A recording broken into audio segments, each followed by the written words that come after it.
yung sa interview, diretso po ako. Yung mga articles dati tayo, from Ma'am Doris team, from Ms. Lumari, at saka kay Sir Jojo. Tatlo po sila nagbibigay ng mga articles weekly sa ating diaryo. So, kung gusto nyo po makita, may FB page ang Sunday Tribune. Sunday Tribune, ang ating, i-search nila po Sunday Tribune, Tribune, yung FB page. Then, if you want to see more kung ano ang Sunday Tribune, sa website po naman, sundaytribune.net. Yun po ang ating web. Now, lagi po natin sinasabi, hinihintay yung launching ng ating Pi Network very soon. Ilang tulog na lang. Ilang tulog na lang. I've been here since 2021. 4 years na po. Eh, ang sinakbo ng pagpunasa na maituloy ang proyekto ito at iwala natin ay bubuo 100% po hanggang ngayon.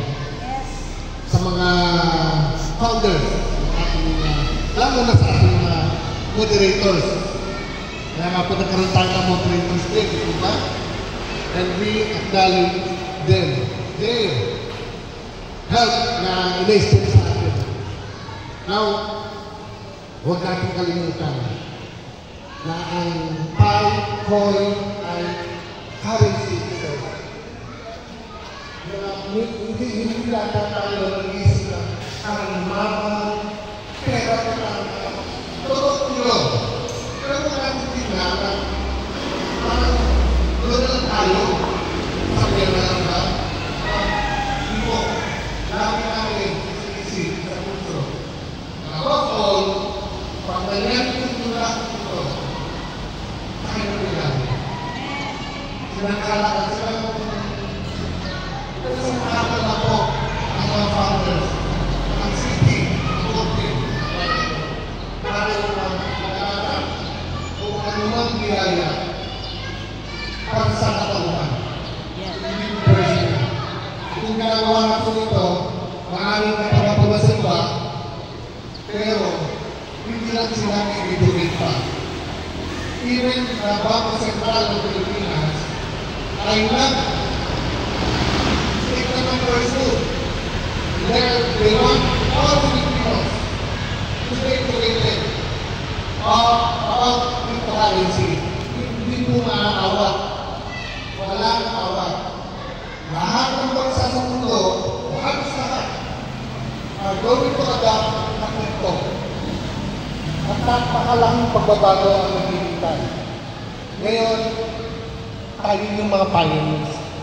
And we will harvest lahat ng fruits para sa kagandahan ng magiging buhay natin sa darating na panahon. So again, if God is on top, business is non-stop.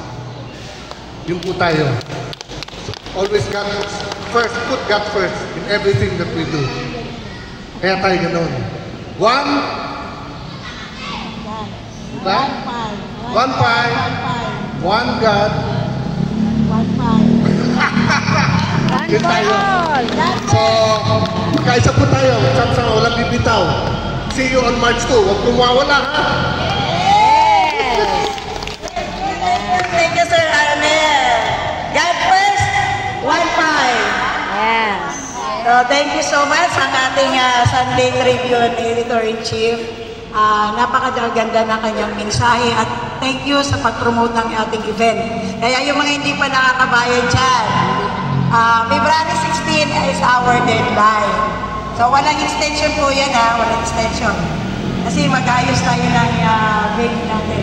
So ang next nating speaker, it's all about kung paano kayo magki-KYC at paano tayo mag-onboard ng ating mga negosyo.